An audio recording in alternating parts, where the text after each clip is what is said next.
네, 다시 돌아왔습니다. 2부 시작할게요. 네.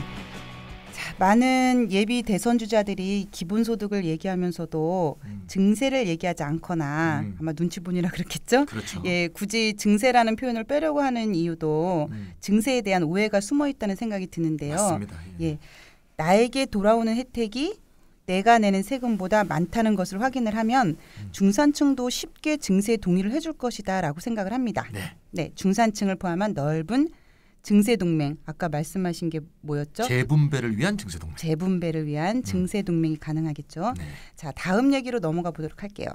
기본소득에 대한 비판인데요. 막대한 예산이 사용되지만 국민들의 복지 증진에 별 도움이 되지 않는다.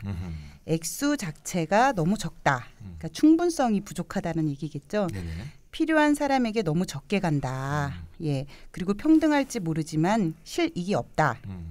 양재진 씨가 그렇게 얘기를 했는데 뭐 이런 주장인데요. 네네. 솔직히 이재명 시장안에 따르면 저나 찬희쌤, 슈퍼바이저님은 월 2만 5천 원을 받게 되는데요. 맞습니다. 연 30만 원이죠. 2만 5천 원 좀 네. 작다. 네. 예, 그래서 누군가는 이건 기본소득이 아니라 기본 껌값이야라고도 기본 했는데 껌값. 예. 껌값, 예. 예, 껌값이라고 했는데요. 얼핏 들으면 그럴듯해 보이는 반론 같아요. 네. 뭐 그거라도 받고 싶긴 하지만. 예, 작년에 우리 그 연구소가요, 예, 그 독일의 기본소득 운동가 베르너레츠 씨를 네네. 초대한 적이 있어요. 그래서 네네. 이제 내한 강연을 하시고 이제 심포지움을 했는데 네네. 저희한테 묻더라고요. 이제 독일어를 부르셨죠. 한국의 네. 기본소득은 얼마를 주냐, 얼마를 주는 게 목표냐. 그래서 네네. 월에서 30에서 한 40 정도로 얘기되고 있다. 예. 얘기했더니 그분이 그러더라고요. 그건 기본소득이 아니고 기본 식량소득이다. 아하. 아, 그 독일어로 어떻게 됩니까? 독일어로. 독일어로. 갑자기 그렇게. 나룽사인콤멘. 아, 예, 못 따라하겠습니다. 뭐 하여튼 굶지 않는 수준이다 뭐 그런 뜻이겠죠. 예. 아니 그러면은. 네. 그 강연 예. 때는 영어로 그 사람 하셨고요. 네네네. 베이직 푸드 인컴이라고. 아, 베이직 푸드 인컴이라 했다. 아, 맞아. 그러면은 이재명 시장 아는 기본 껌값 소득이네요. 이렇게 네, 부르면 되나요? 그죠. 어쨌건 뭐 독일의 상황의 느낌을 뭐 한국에 그대로 이입하기 쉽지는 않은데. 네.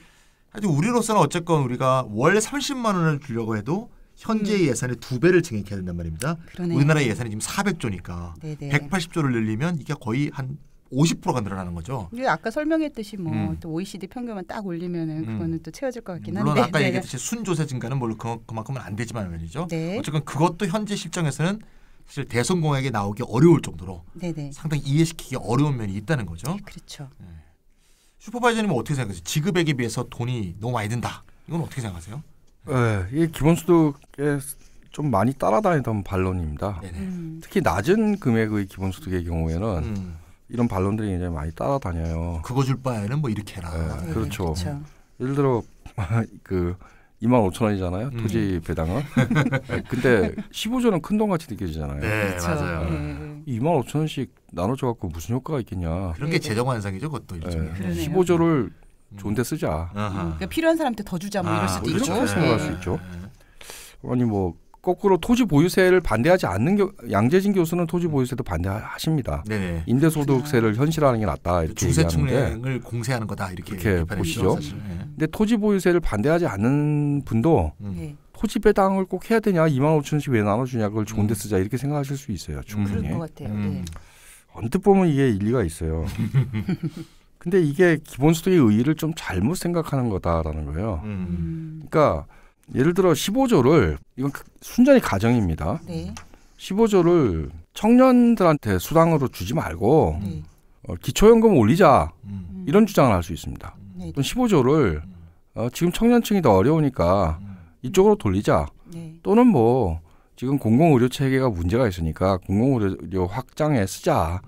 이런 싸움은 할 수 있는 거라는 겁니다. 네. 즉 복지 지출, 필요에 따른 복지 지출의 여러 항목들을 두고 어떤 게 더 우선성이 있느냐는 싸움은 할 수 있는데 기본소득이냐 아니냐 이렇게 싸우는 것은 사실은 예산 지출에 있어서 기본소득 재정이 갖는 특성을 좀 잘못 이해한 거라고 저는 봅니다. 그러니까 기본소득은 쉽게 얘기하면 그냥 능력에 맞게 돈을 내고요. 그 모인 돈을 평등하게 나누는 제도 그 이상도 이하도 아닙니다. 물론 이것은 조세형의 경우죠. 공유자산에서 나올 경우에는 뭐 이건 다 우리 모두의 자산이기 때문에 그걸 n분의 1로 나누는 게 당연한 거 아니겠어요? 근데 조세형의 경우에는 누구는 많이 내고 누구는 적게 내는데 다 n분의 1로 나눠 갖는다. 왜 그럴까요? 조세의 세 가지 기능이 있어요. 하나는 이제 국가 재정을 충용한다. 재정에 쓴다는 얘기고요. 한국의 재정 지출을 살펴보시면 굉장히 많은 경직성 경비들이 있습니다. 이게 다 그런 거죠. 두 번째는 경제적 조정을 한다. 예를 들어 금융 과세를 할 거냐, 좀 부동산에 과세할 거냐, 이런 게 다 경제적 조정 행위죠. 세 번째는 재분배 기능인데요. 전통적인 복지국가의 재분배 기능이라는 거는요. 국가 이전 지출을 어디다 쓸 거냐라는 겁니다. 즉 필요로 하는 사람들한테 이전을 시키자. 근데 그 위에서 내지 않았겠습니까? 세금은 중산층 이상의 세금을 내는데 그것을 굉장히 이제 하층, 저소득층한테 옮겨서 분배 기능을 좀 개선하자. 이런 정도입니다. 그런데 기본소득 재원을 살펴보면요. 이건 완전히 재분배 기능만을 가지고 있어요. 다른 기능이 하나도 없습니다. 세 번째 목적에 부합하는 거예요. 완전. 기본소득은. 그리고 재분배 기능도 선별적인 어떤 특정 그룹에 대한 이전 지출, 트랜스퍼 페이먼트라고 그러는데요. 이전 지출이 아니라 전 국민을 대상으로 한 독자적인 재분배 기구다. 이렇게 해도 말할 수 있다는 겁니다. 재정 지출의 여러 항목들의 사회적 효과를 상호 비교할 수는 있어요. 근데 기본소득이 아니라 다른 데 세금을 쓰면 더 효과적이라고 얘기하는 거는요. 기본소득 재정을 잘못 이해한 거다라고 말을 하고 싶습니다. 그러니까 기본소득은 능력에 따른 조세와 평등 배당을 결합시킨 위로부터 아래로의 아주 체계적인 재분배 제도예요. 그러니까 저소득층은 제일 많이 이득을 볼 거고요. 중산층은 조금 이득 보겠죠. 그렇겠죠. 그리고 그 슈퍼 리치들은 제일 많이 부담하겠죠. 손해를 보겠죠. 부담이 많아지겠죠. 네네. 그러니까 위로부터 아래로 이렇게 아주 체계적으로 나눠주는 제도예요. 이렇게 하면은 뭐 구체적인 조세 체계를 어떻게 짜냐 또는 지급 금액을 높게 설정하냐 낮게 설정하냐에 따라서 차이는 있겠지만 불평등을 시정한다는 효과에 있어서는 다 동일합니다. 그러니까요. 이것만 한 게 없겠네요. 이재명 시장의 15조에 대해서 반론들이 많죠. 그래갖고 도대체 그것을 무슨 사회적 효과가 나오냐. 저는 불평등 시정 효과가 있다는 겁니다. 물론 많지는 않아요. 15조만큼 있죠. 15조만큼 있습니다. 그리고 15조 전부 다가 아니고요. 15조 중에서 아까 말씀드린 순조세 증대 규모 이게 재분배 규모잖아요. 이게 한 7.5조 이 정도 될 거라고 봅니다. 반이니까요. 반 이상은 된다. 7.5조 정도의 재분배 효과가 있다. 이게 만약에 월 30만 원 수준이라고 해보세요. 그럼 180조만큼의 효과가 있는 겁니다. 정직하게 말씀드리면은 평률세로 하면은 90조, 그다음에 누진세로 하면은 120조 정도의 재분배 효과가 있는 겁니다. 어마어마한 거죠. 그럼 불평등을 왜 우리가 시정해야 되느냐? 이건 뭐 사실 세계은행, IMF, OECD 등 국제경제기구들이 전부 너희들 불평등을 시정하지 않으면은 불평등이 있는 한에서 경제 성장도 없다 이렇게 얘기하고 있는 거거든요. 그러니까 선별적인 이전 지출, 저소득층만 이렇게 돌봐주는 그게 아니라 사회 전체의 이 불평등 지수를 갖다가 계산하는 재분배 효과가 가장 확실하게 있는 기본소득 제도가 이 점에서는 또 우월한 제도죠. 슈퍼바이저님 얘기를 듣다 보니까 저는 몇 년 전에 우리나라에서 아주 뜨거웠던 무상급식 논쟁이 떠오르는데. 의무급식. 조선일보가 사실 앞장을 섰는데 이런 얘기를 했죠.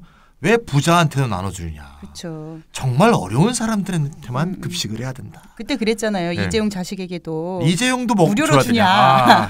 갑자기 조선일보가 이 박애주의자라도 된 것처럼. 그러니까요. 의아해했던 분들도 있었을 것 같은데. 그것 때문에 또 정치를 그만두신 또 어떤 분이 생각나네요.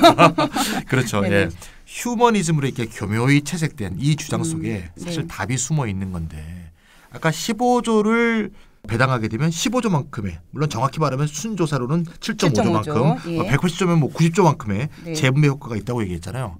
즉 예산 규모를 키우면 키울수록 사실 재분배 효과가 커지는 거 아니겠습니까? 그렇죠. 즉 예산 규모가 근데 더 커진다는 말이 뭐냐? 결국 그만큼 조선일보가 편들고 있는 사람들의 호주머니에서 돈이 더 많이 나와야 한다는 걸 의미하는 거거든요. 그 저희가 읽혀지네요. 그러니까 무상급식을 늘려서 무상급식이 늘린다는 건 예산 규모가 커진다는 거죠. 그렇죠. 예산 규모가 커진다는 거는 지들 주머니에서 더 많이 나온다는 것을 자기들은 이미 알고 있다는 거예요. 이걸 슈퍼바이저님이 멋있는 경제학적 표현으로 예산이 클수록 재분배 효과가 크다 이렇게 말씀을 하신 거죠. 많은 돈을 거두면 그만큼 불로소득자, 고소득자로부터 많이 거둘 수밖에 없게 되는 거예요. 그렇죠.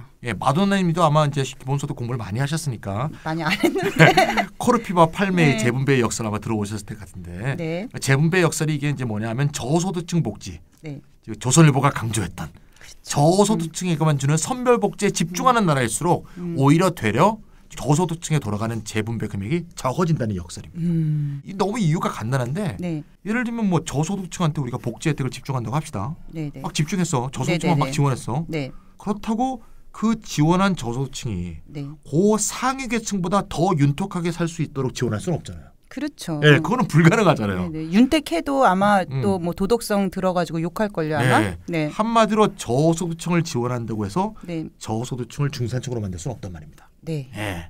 만약에 저소득층 지원액이 커지면 중산층이 이렇게 얘기하겠죠. 내가 세금은 다 내놓고 네. 혜택은 왜 내 밑에 애들이 더 지고 걔네들이 나보다 더 잘 살게 되냐. 그렇죠. 이렇게 당연히 시비를 걸 거 네. 아니겠습니까? 네, 네. 따라서 조세 저항이 커지고 네. 정부는 재정 마련하는데 곤란을 겪으면서 오히려 전체 복지 예산이 떨어지게 된다는 거예요. 아하. 네, 따라서 오히려 네. 공평하게 나눠주는 기본소득, 네네. 모두에게 평등하게 나눠주는 기본소득이 오히려 복지 규모도 키우고 정말 조선일보가 걱정해 주시는 그 저소득층한테도 더 박애주의적 관점에서 더 많이 돌아가게 된다. 이 점을 아하. 우리가 분명히 알아야 된다. 그렇구나. 얘기하고 싶습니다. 예. 그러니까 결국 재분배의 파이 전체를 무조건 키워야 키워야 한다. 네, 뭐 맞습니다. 이런 얘기네요. 맞습니다. 그러니까 개인 하나하나에게 돌아오는 액수도 중요하지만 음. 그보다는 기본소득 예산을 키우면 키울수록 재분배 효과는 커지고 결국 더 좋은 세상이 된다. 뭐 이런 얘기인가요? 네, 정답입니다. 네, 빙고. 네. 네. 최근에 기본소득 액수가 너무 적은 거 아니냐고 질문을 받으니까 이재명 시장이 이제 다음과 같이 얘기를 했어요. 네. 한 번에 100%못 간다고 시작을 하지 않으면 아무것도 안 된다. 이제 그러면서 이제 시작을 해야 된다. 그러면 점점 늘어난다. 네. 아, 요건 또 저랑 또 의견이 비슷하시네요. 네, 맞습니다. 예, 네. 학습 효과란 말이 있잖아요. 네네. 국민이 직접 체험하고 그 의미를 이해하고 또 실익을 피부로 느낀다면 정책의 확장은 시간 문제라는 생각이 드는데요. 네, 맞습니다. 예, 네. 저도 기본소득을 한 1년간 공부를 했거든요. 네네. 그래서 오늘 방송을 하면서 여러 가지 의문점이 말끔히 해소되는 느낌이에요. 네. 근데 이렇다가 제가 들을 때는 네. 의미는 있으나 재미는 없다. 뭐 이렇게 평가를 했었는데 네. 또 직접 참여를 하니까 좀 재밌네요. 네, 예, 좋습니다. 자, 이제 좀 조금 더 어려운 주제로 한번 넘어가 볼까요? 네네. 자, 다음과 같은 비판이 있어요. 기본소득은 노동소득에 대한 역차별이다. 이제 이런 얘기를 합니다. 예, 제 패친도 이런 걸 쓰셨는데 네. 예, 이런 얘기를 좀 해봐야 될 것 같아요. 노동하지 않는 사람에게는 세금을 걷지 않고 노동하는 사람에게 세금을 걷어서 똑같이 나눠주는 거니까 노동하는 사람이 상대적으로 더 손해가 아니냐. 뭐 이런 얘기 같은데 네. 찬희쌤 이건 어떻게 봐야 돼요? 예, 우리가 이제 지금까지 이제 우리가 뭐 사실 오늘 주제는 이제 공유자산에서 재원이 나오는 건 아예 우리가 주제를 이제 다루지가 않는 거고요. 네네. 소득세 걷는 얘기를 많이 했잖아요. 네네. 소득세 걷는다는 얘기를 하면 이제 청취자분들이나 네. 우리나 솔직히 네. 뭐 부자는 아니잖아요. 그쵸, 우리가. 예. 그래서 우리가 부자들 삶을 잘 몰라요. 사실 예. 그들이 어떻게 사는지 뭐 저렇게 그러니까요. 뭐 백화점에 갈까 뭐 이 정도로 생각하는 거죠 우리가. 네, 그렇죠. 그리고 우리는 뭐 소득이라고 해봤자 겨우 뭐 근로소득 정도. 아까 뭐 마누나님은 그것도 좀 더 네. 많이 받고 싶다고 하셨지만 아니 어쨌건. 많이 받고 싶은 게 아니라 네. 각근세라는 걸 한번 내봤으면 좋겠다. 세금 정말 내고 싶어요. 근로소득은 있는데 각분세는 안 된다 이런 말씀이시구나. 예, 예. 뭐 그 정도 낼 정도로. 예. 어쨌건 네. 우리는 뭐 소득이라고 해봤자 겨우 근로소득 정도 있잖아요. 그렇죠. 그러니까 소득세 걷는다. 네, 그럼 반사적으로 네. 내 근로소득에서 뜯어가겠구나 이렇게 생각이 들어요. 그렇게 그러세요 다들. 네, 그렇게 생각할 수밖에 없어요. 네, 그리고 우리는 또 실제로 직접세 별로 내지도 않는 분들이 네. 또 복지 정책 확대한다고 그러면은 마치 자기 주머니에서 돈 뺏어가는 것처럼 여기시고 네. 굉장히 반대하시고 거부감 느끼시고 그러시더라고요. 네, 그러니까 이게 결국 우리의 처지에서 나오는 상상력 부족이에요, 사실은. 네. 맞아요. 예를 들면 말이죠. 예. 우리 연봉이 한 3천만 원 정도라고 해봅시다. 네. 우리나라 이제 뭐 중위소득도 많은 겁니다.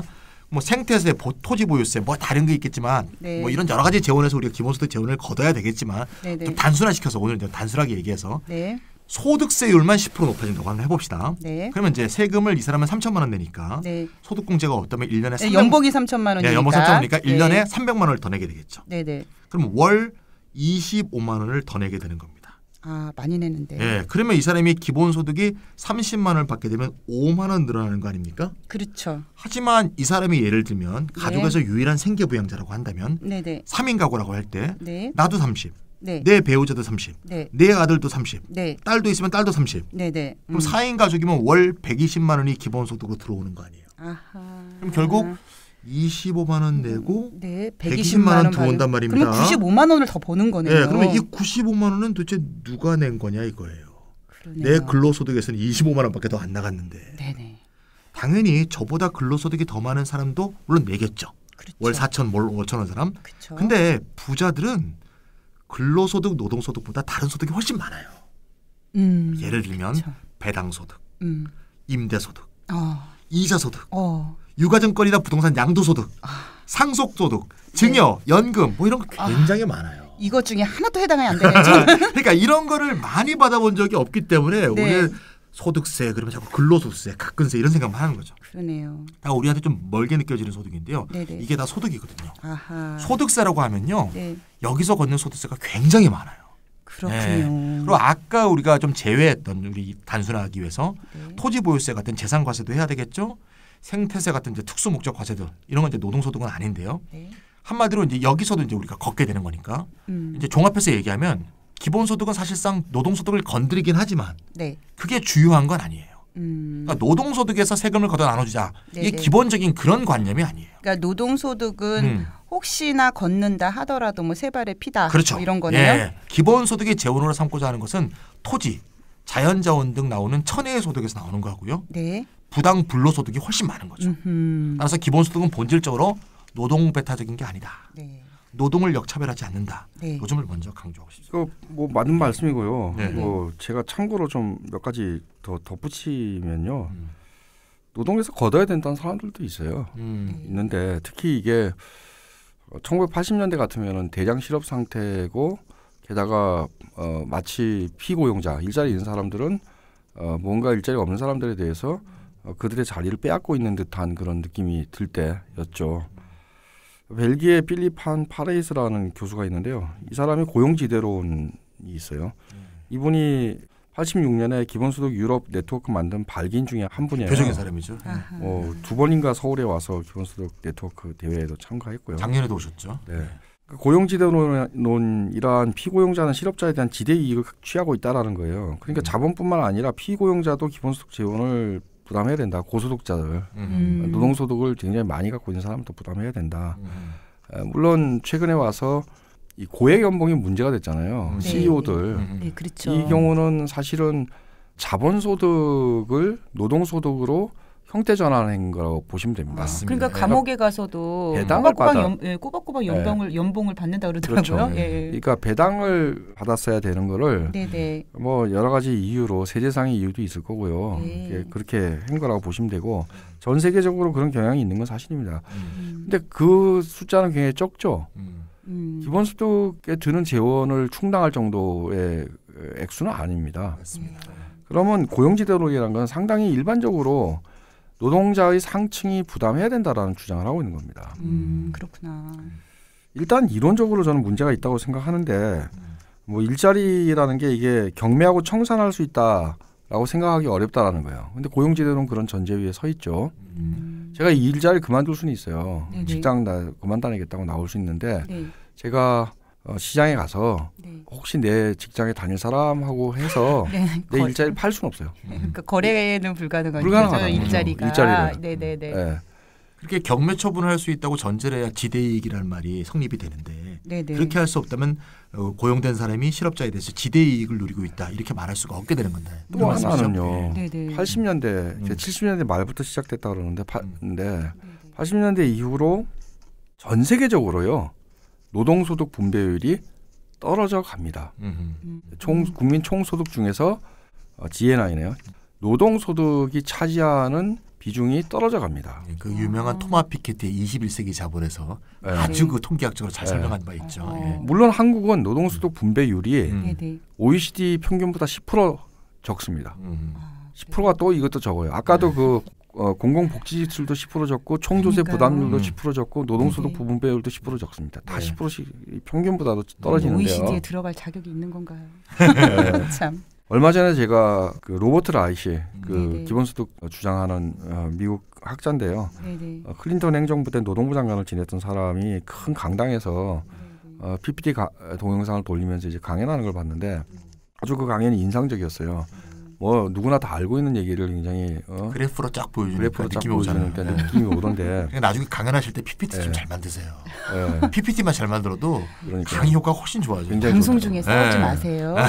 그러니까 미국의 경제 성장을 쭉 보여주면서요. GDP가 이렇게 늘어갔는데 노동소득은 어떻게 됐을까? 하향 곡선을 70년대 말부터 그랬다라는 걸 보여주고 있습니다. 아하. 70년대 말을 꼭 기억하세요. 이런 말을 하죠. 70년대 말을 꼭 기억. 그게 신자유주의 시작이니까요. 그렇게 얘기를 합니다. 그렇게 연결이 되어 있군요. 그런 말이에요. 그러니까 자본이 가져가는 몫과 노동이 가져가는 몫이 역전돼 가지고 노동이 가져가는 몫이 날로 줄어들고 있는 세상에서 고용지대론 그러니까 노동자의 상층이 부담하시오라는 것은 좀 말이 안 되는 얘기죠.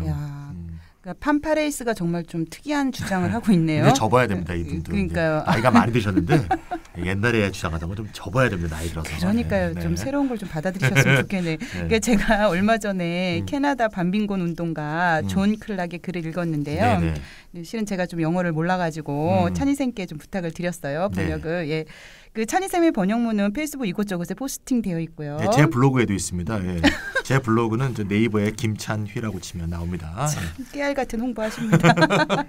예, 그 글의 핵심적 주장은 첫 번째, 기본소득은 노동자에게 굶어 죽지 않을 정도의 금액을 제공하여 계속 저임금 노동에 내몰릴 수밖에 없게 할 것이다는 주장이고 두 번째, 역관계가 노동과 운동이 열세인 현 상황에서 아까 이제 슈퍼바이저님 말씀해 주신 것처럼 그런 열세인 상황에서 기본소득은 고용주에게 임금 보조금으로 기능하면서 임금 인하, 최저임금 동결, 불안정 노동 강화로 귀결될 수밖에 없다는 주장이고 또 세 번째는 기본소득은 공공의료, 공공주택 등 사회보장 등을 약화시켜서 민영화를 용이하게 해준다 이런 주장이고요.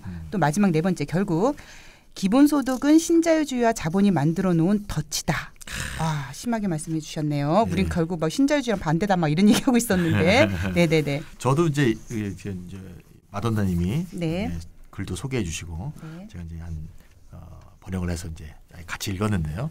좀 읽고 이제 번역하면서 느낀 게 이게 노동연계 복지 완전 고용이 많이 이루어진 상황에서 노동과 관련되어 있는 복지가 뭐 실업보험이라든가 고용보험이라든가 이런 식의 형태로 오래 지속되어 온 유럽이라든가 북미 선진국에서는 참 나올 만한 주장이다 이런 생각이 좀 들었어요. 그러니까 복지 체계 전체가 노동자를 중심으로 노동소득을 갖는 사람 중심으로 짰던 거 이게 당시 충분히 이해가 가는데요. 뭐 실업보험, 고용보험, 사회보험 체계, 공공부처 사회수당 이런 것도 다 사회적 노동에 참여하고 이렇게 연계가 돼 있었잖아요. 맞아요. 노동연계 복지가 자꾸 축소되고 후퇴하는 것에 대한 위기감이 정말 큰 것 같아요. 글 속에 그런 느낌이 확 배어 있죠. 맞아요. 기본소득이란 미지의 영역으로 들어가서 당하느니 현재의 힘으로 기존의 사회복지 제도라도 지키자. 사회복지 제도라도 제대로 하자 이런 주장인데요. 이것도 못 지켜서 우리가 지금 이 꼴이 됐는데 기본소득 괜히 하다가 걔네들한테 당한다. 사실 그런 얘기였죠. 그러나 이제 우리나라는 최근 20년 사이에 사회보험 등의 확충이 있긴 했지만 유럽의 사민주의 복지국가에 비해서는 워낙 미미하고 또 거기에 사용되고 있는 재원의 규모도 유럽에 비해서는 비교도 안 되잖아요. 정반대죠. 어떻게 보면. 맞아요. 정반대예요. 그러니까 한국은 후퇴하려고 해도 별로 후퇴할 게 없죠. 그래요. 그래서 이제 다시 말해서 이제 기존의 사회복지의 규모가 작아서 역으로 지키기도 쉬운 게 아닌가. 맞아요. 이런 생각이 들고요. 또 기본소득 입장에서는 한국이야말로 경제 규모에 비해서 기본소득을 펼치기에 가장 용이한 곳이 아닌가 이런 생각도 좀 해봤습니다. 경제 규모에 비해서 소득 불평등은 엄청 심하고 극심하죠. 심한 정도가 아니고 그리고 불안정 비정규직 노동은 제일 많고 실업자도 정말 많고 또 그에 비해 사회보장 지급은 지극히 낮은 이런 상황에서는 지금까지의 사회보장 지급을 지키면서 기본소득을 전면화시켜 나가는 90%의 단결된 투쟁이 정말 가능한 것이 아닌가 하는 생각이 들었어요. 투쟁.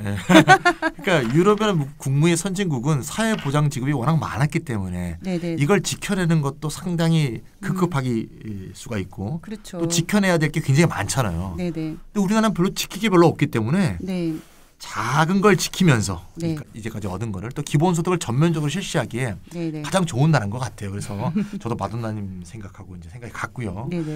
작년 그 기본소득 지급 네트워크 대회 할 때 그 독일의 노동운동가가 왔었어요. 제가 이제 물어봤어요.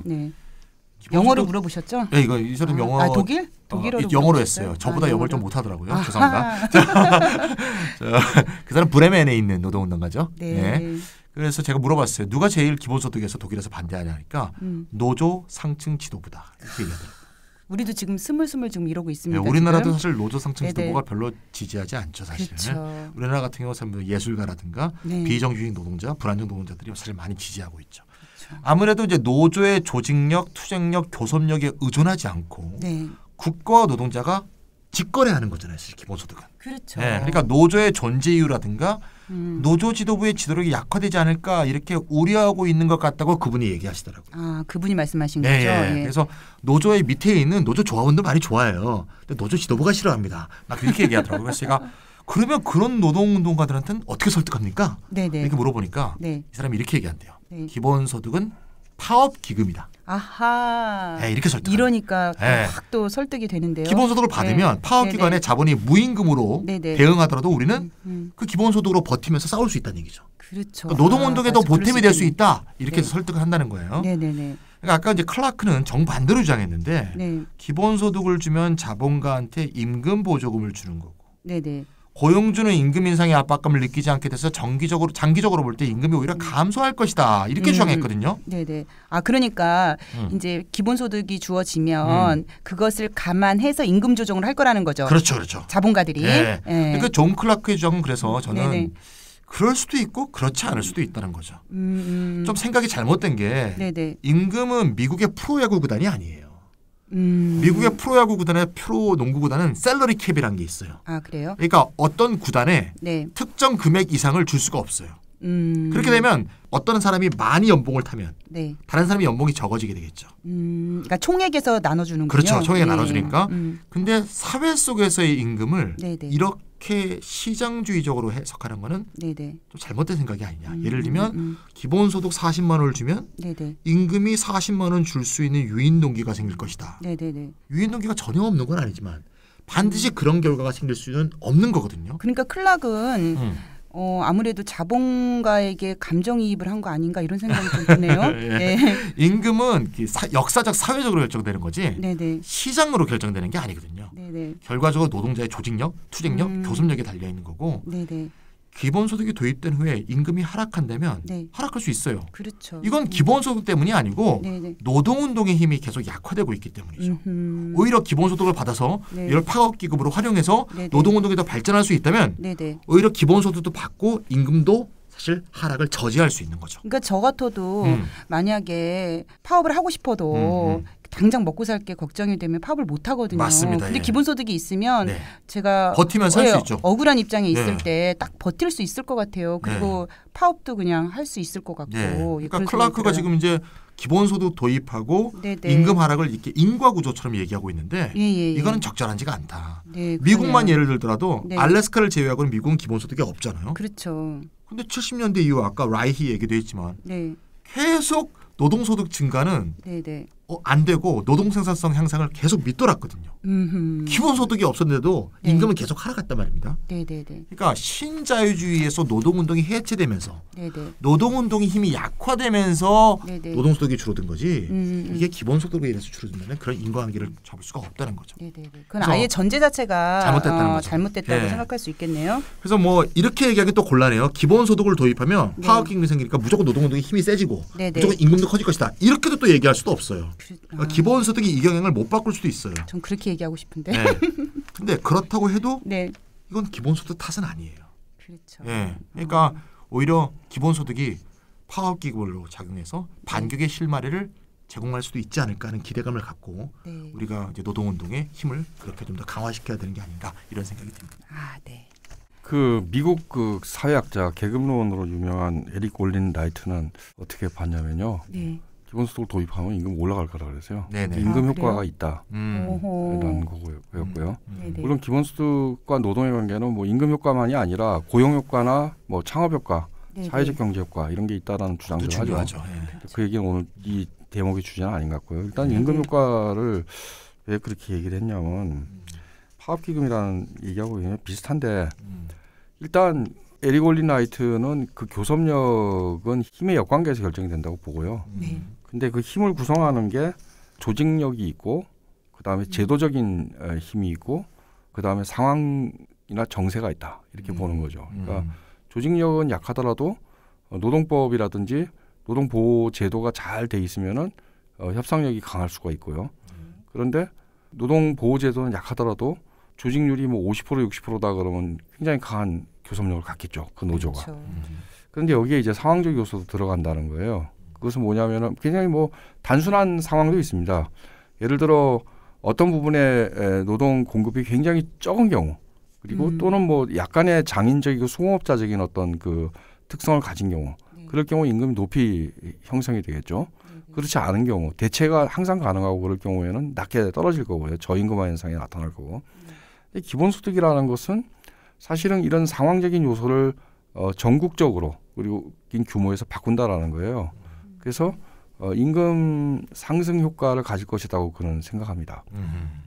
아까 독일에서 온 그분이 이제 공공서비스 노조 정책위원인데요. 공공서비스 노조는 기본소득 찬성하죠. 그러니까 상층부가 반대한다라는 것은 총연맹을 장악하고 있는 금속 출신이 반대한다는 거예요. 맞습니다. 자기네들은 다 찬성해요. 공공이나 서비스 쪽은. 불안정 노동이 굉장히 많기 때문에 그들은 찬성할 수밖에 없고요. 그래서 오히려 저는 상승 압력이 더 커질 것이다. 그리고 뭐 그게 바람직한지 어떤지는 떠나서 기피하는 직업일 경우에 임금상 능력이 더 커질 것이다. 임금이 더 올라갈 것이다. 지금보다는 훨씬 더 이렇게 볼 수 있을 것 같습니다. 물론 이것도 고용 효과가 없으면 뒷받침이 안 될 겁니다. 일자리 계속 줄어들어가고 있는데 임금이 계속 올라간다 이렇게 생각할 수는 없는 거 아닙니까? 그러니까 기본소득이 고용 효과도 만들어낼 때 즉 일자리 나누기 또는 노동시간 단축과 연동이 돼서 고용 효과가 나올 때만 임금 효과도 동반해서 생겨날 수 있겠죠. 클라크의 우려도 뭐 저도 뭐 차인쌤 페이스북을 읽어보고 좀 답답해서 거기다 제가 반론도 이렇게 좀 써놨는데요. 그 밑에다가 클라크는 일단 아까도 그 마돈나님 말씀하신 것처럼 기본소득이 도입되면은 그만큼 임금이 떨어질 거다. 이건 자본가가 떨어뜨리려고 할 거다라는 얘기를 감정이입이라고 했죠. 감정이입 같다 이렇게 말을 했는데요. 그렇게 생각하겠죠. 너희들 뭐 그 담은 30만 원에도 받으니까 월급 좀 30만 원 깎자. 30만 원 못 깎으면 15만 원이라도 깎자. 뭐 이럴 수 있다고 봅니다. 근데 15만 원 깎자 그러면은 그걸 그래 깎읍시다 그럴까요? 사람들이. 결국은 갈등이죠. 그렇죠. 그러니까 결국은 임금이라는 것은 갈등적으로 결정이 된다. 갈등의 요소가 있기 때문에 뭐 사회적 타협이니 이런 것도 가능한 거다. 오히려 거꾸로 이렇게 말씀드릴 수 있겠습니다. 클라크는 또 이게 왜 하필 다보스 포럼이 이걸 지지하냐? 이게 아무래도 뭐가 음모가 있는 거 아니냐? 이런 이제 생각을 하고 있는 건데 이 사람들이 기본소득을 도입해갖고 사회보장 지급을 파괴하고 값싼 불안정 노동을 확산시키지 않을까라는 우려를 갖고 있습니다. 이 우려가 틀렸다고 저는 생각하지 않습니다. 이런 우려 가질만 하다고 생각합니다. 그리고 오히려 경계심을 가져야 된다. 근데 무조건 그렇게 될 건가? 그거는 분명히 아니다라는 거죠. 오히려 다보스 포럼에 모인 사람들이 더 걱정하는 게 있잖아요. 오히려 파악기금 역할을 할 거고 그런 건데 그럼 이 사람들이 지금 어떤 책략을 가지고 이것을 기본소득 도입하자고 하는 게 아니라 불가피성을 느끼고 있는 거라고 저는 해석을 하거든요. 절실함도 있어. 불가피성. 그러니까 우파가 생각하는 기본소득에 대해서 좀 음모론적으로 보면은 기본소득 도입하고 최저임금 제도는 아예 없애버리고 불안정 노동을 더 확산하겠다. 이렇게 이 사람들이 책략적으로 지금 하고 있느냐. 저는 그것만 아니라고 봅니다. 일단 신자유주의 기획 자체가 벽에 부딪혀 있어요. 경제성장은 멈췄고요. 수백조 양적 완화로도 이제 디플레이션 문제가 해결이 안 되고 있죠. 기본적으로 소비 문제가 해결이 안 되고 있습니다. 근데 AI 시대는 성큼 문 앞에 왔죠. 자본주의가 순환을 하려 그러면요. 기본적으로 이 구매력이 제공돼야 됩니다. 구매력 역시 자본주의가 만드는 겁니다. 그러니까 포드 공장 사장이었던 포드가 한 말처럼 자동차가 자동차를 사는 건 아니죠. 자동차를 많이 팔려면 자동차 공장 노동자의 월급 올려줘야 되죠. 결국 그런 건데요. 근데 AI 시대가 와서 진짜 현재 노동 인구의 50%는 집에 돌아가야 되는 시대가 된다 그러면은 자본주의가 유지가 될 건가라는 근본적인 이 공포를 갖고 있다라는 겁니다. 이게 책략이 아니라 공포다라는 거예요. 어떤 공포가 맞는 것 같아요. 지금 말씀 들어보니까 음모 책략을 가지고 지금도 월급을 적게 주고 있는데 이보다 더 적게 주려고 하는 게 아니라 그 사람들 입장에서는 그건 자기 주머니에 나간 돈이에요. 30만 원을 기본적으로 주고 월급을 30만 원 깎겠다. 그 30만 원이나 30만 원이나 하나는 임금의 형태로 하나는 조세 형태로 다 지 주머니에서 나간 겁니다. 왜 그런 짓을 합니까? 그게 아니고요. 오히려 공포가 더 큰 요소라고 봅니다. 지금 전 세계적인 소비 부족, 그것도 신자유주의의 세 번째 처방, 로버트 라이 강연에 보면 이제 세 번째 처방이 나오죠. 세 번째 처방은 빚어서 사세요가 세 번째 처방입니다. 빚으로 사세요. 월급 없으니까. 부채 의존 성장. 부채 의존 성장을 했죠. 근데 그것도 이제 벽에 부딪혔으니까 더 이상 할 수가 없죠. 공포가 있는 거죠. 근데 일자리는 더 줄어든다는 겁니다. 어떻게 자본주의를 유지할 것인가라는 공포 때문에 지금의 기본소득 논의가 일어나고 있고. 그렇죠. 자본주의 붕괴되면 뭐 우리만 죽나요? 자기들도 다 죽지.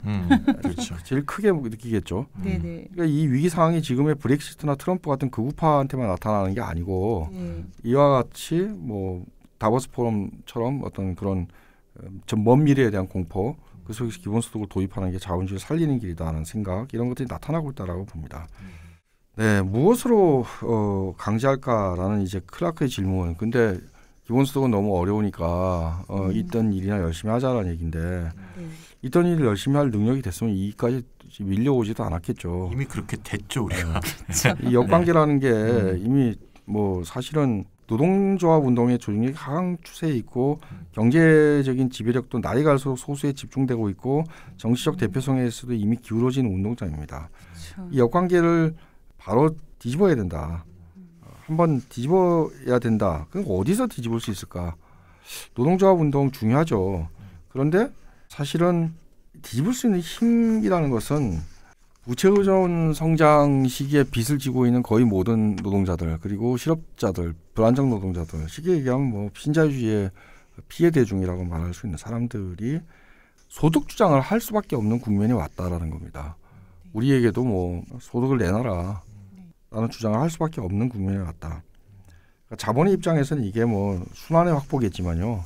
자본주의가 돌아가기 위한 순환의 확보겠지만 사회적인 차원에서 보면 소득 주장과 관련된 투쟁과 타협이 일어나는 전선이라는 거예요. 그러니까 지금까지의 사회적 전선은 일자리 또는 빈곤구제 또는 임금 이런 거였습니다.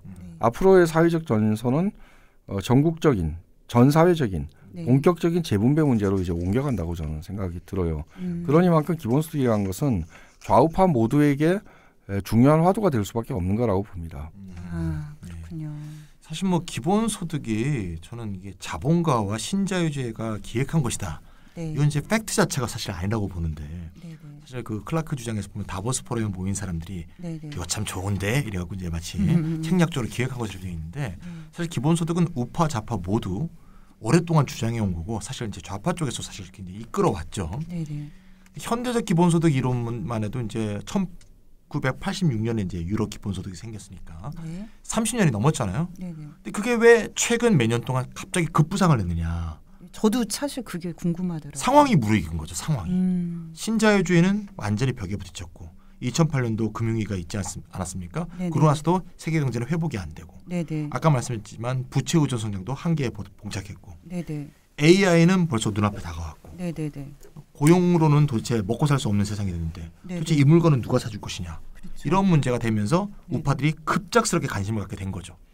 그러니까 아까 이제 슈퍼바이저님이 말했지만 자본으로서도 어느 정도 양보하지 않으면 안 되는 어느 정도 후퇴하지 않으면 안 되는 그래야 자신들도 살 수 있으니까 그래야지 이 체제를 지킬 수 있는 네네. 이런 상황이 지금 봉착한 겁니다. 다시 말하자면 그들에게 지금 어떻게 보면 위기 상황인 면이 있어요.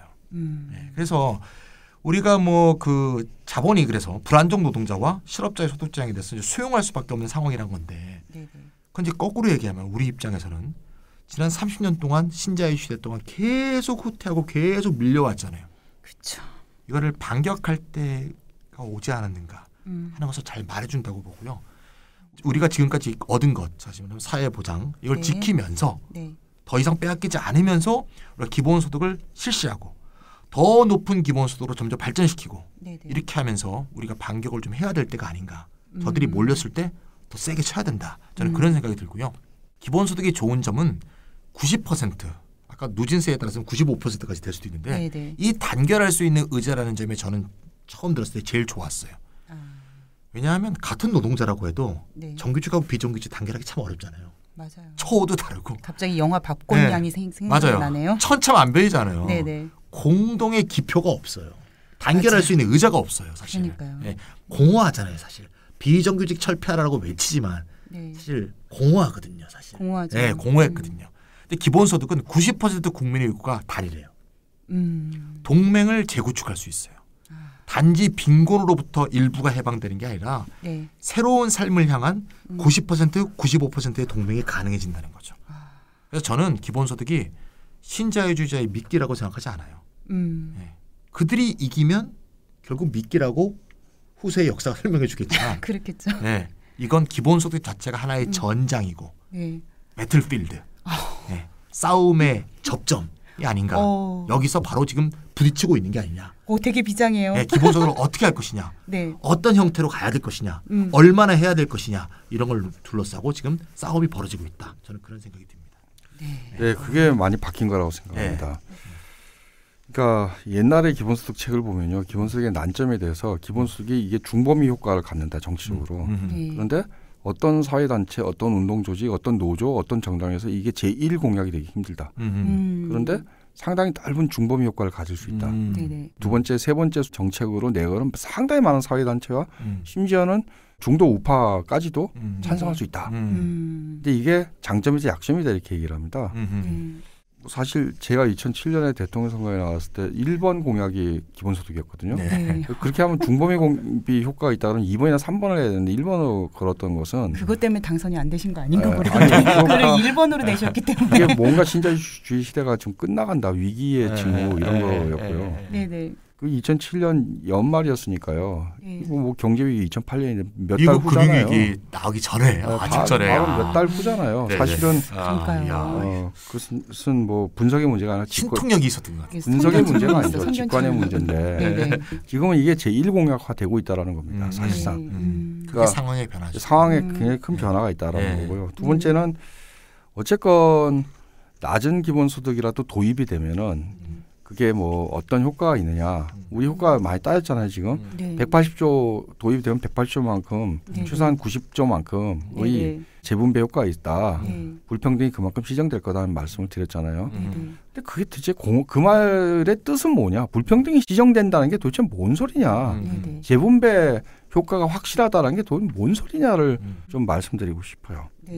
저는 그게 경제적 효과가 재분배고 불평등의 시정이다 이렇게 말할 때 실제 사람 개인한테 그게 뭐냐라는 것을 따져야 된다고 생각합니다. 어떤 의미냐. 어떤 의미냐. 네.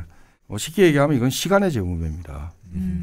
소득을 재분배하는 거죠. 가장 확실한 소득 재분배인데 근데 소득을 재분배하는 것뿐만 아니라 시간을 재분배하는 거다. 여유를 재분배하는 거다라고 말씀을 드릴 수도 있습니다. 세상에 사회적으로 유용하지만 지불되지 않는 굉장히 필수적인 수많은 일들이 있는데요. 뭐 사회 참여, 정치 참여도 그 중에 하나죠. 맞습니다. 네, 맞아요, 맞습니다. 근데 사람들이 더 능동적으로 개입할 수 있도록 시간을 돌려줘야 되는 겁니다. 맞습니다. 그러니까 지금 먹고 사는 시간을 다 쓰고 있으니까. 예, 맞아요. 시간이 없어요. 시간적 여유가. 기본소득은 소득 배당이죠. 그런데 이런 재분배, 소득 재분배를 통해서 사회적 시간을 재분배하고 원래 가졌어야 되는 시간을 돌려주는 겁니다. 그렇게 될 때 이게 새로운 주체가 탄생이 된다는 거예요. 우리가 알고 있는 대중주체라는 것은 노동조합적 주체밖에 없어요. 그 다음에는 시민적 주체. 이 두 개밖에 없어요. 그런데 사실은 그 시대가 저물었죠. 새로운 대중적 주체가 탄생이 돼야 된다. 그러려면 기본소득이 아무리 작은 액수라도 도입이 되면은 굉장히 큰 효과를 그러니까 주체 형성이라는 측면에서 큰 효과를 발휘할 거라 봅니다. 네네. 듣다 보니까 이 기본소득 덕후의 마음이 좀 뜨거워지고 있는데요. 그러니까 결국 기본소득이 갖고 있는 철학은 간단한 거죠. 자연이 생산하는 부가가치는 인류 모두의 것이어야 마땅하다. 네, 맞습니다. 예, 토지, 바다, 자연자원은 햇빛과 공기처럼 인류 모두의 것이고 따라서 공유부를 재원으로 해서 지급하는 기본소득은 지구가 인류에게 주는 배당인 것이다. 이런 것이네요. 예, 그 시간을 돌려받는다 이렇게 말씀해 주셨는데 동시에 사회가 생산하는 부가가치에 대해서도 똑같이 말할 수 있을 것 같아요. 노벨 경제학상을 수상한 허버트 시몬은 소득의 차이는 축적된 지식, 기술, 정부 능력, 특권적 사회관계와 같은 사회적 자본의 차이에서 기인한다 이렇게 얘기했는데요. 얘기했죠. 예. 그런데 이 자본에 대한 접근권은 뭐 개인의 능력과는 전혀 관계가 없고 예, 전적으로 비대칭적이며 90% 이상의 외부성이 존재한다고 말했죠. 말이 좀 어렵죠. 예. 도대체 이게 뭔 뜻인가요? 지가 잘나서 생긴 게 아니라는 거죠. 연줄, 뭐 아버지 뭐 연줄 뭐, 그렇죠. 뭐 이런 거 친척이 누구고 뭐 또 뭐 집이 많은 집에서 어떻게 살아가고 교육을 좀 잘 받았고 다 이런 거라는 거죠. 그렇죠. 예. 그러니까 자기가 잘나서 얻은 것이 아니라 허버트 시몬은 도덕적 관점에서 볼 때 소득의 90%를 소득세로 내야 한다 이렇게 주장을 한 겁니다. 90%는 자기 능력이 나온 게 아니니까요. 우리 그 얘기가 생각이 나요. 운칠기삼이라고. 능력은 30%밖에 안 된다. 예. 4차 산업혁명이 일어나고 그러니까 인공지능 AI가 대두되는 상황에서도 마찬가지인데요. 작년에 알파고 충격이 있었죠. 맞습니다. 예. 인터넷을 이용한 수많은 사람들은 구글 검색 엔진 발전에 기여를 했다. 또 바둑 게임을 하며 기보를 남긴 수많은 사람들은 알파고를 만드는 데 기여를 했다. 또 인터넷에 사진을 올린 수많은 사람들은 자율주행차의 사람 얼굴 인식 기술에 도움을 준다. 뭐 이런 뜻입니다. 예, 결국 인터넷을 이용하는 수많은 사람들의 행동이 똑똑한 인공지능을 만들어낸 것이죠. 우리 모두가 인공지능 생산에 지금 참여하고 있다 이렇게 보시면 될 것 같아요. 맞습니다. 그렇죠? 그래서 시민 모두는 인공지능의 재산권을 갖는 거죠. 이것이 곧 배당 기본소득인 것입니다. 그러니까 자연이건 사회건 AI건 모든 면에서 우리가 배당에 참여하면 권리가 있는 거죠. 그러니까 우린 그동안 이것을 우리도 모르게 참여하고 있었던 거죠. 예, 의식하지 않았지만. 그런데 그 소득은 우리가 얻지 못하고 사실 그걸 사업자들한테 다 뺏긴 거죠. 사업자들한테 뺏긴 것을 우리 이제 돌려받자. 이런 것이 곧 배당 기본소득인 거죠. 그래서 생태계를 더 이상 지탱하기 어렵고 지구의 지속 가능성에 의문이 던져진 이제 현 상황에서 기본소득은 좀 의미가 있다고 생각을 해요. 맞습니다. 좀이 아니라 큰 의미가 있죠. 그렇죠. 예, 더 이상 약탈적 경제 성장 가능하지 않고 또 자기 파괴적 노동과 경제 성장의 멍해로부터 해방되어 지구도 살리고 우리의 삶도 살리는 길을 찾는데 기본소득이 일조할 수 있다고 생각을 합니다. 맞습니다. 제가 이렇게 얘기해놓고 나니까 너무 선동적인 것 같은데 이해해 주세요. 제가 기본소득 덕후라서요. 예, 자, 배당의 권리인가 필요의 권리인가라는 주제로 진행된 이렇다 47회 이것으로 마치겠습니다. 다음 주에 뵙겠습니다. 네, 다음 주에 뵙겠습니다. 네, 다음에 뵙겠습니다.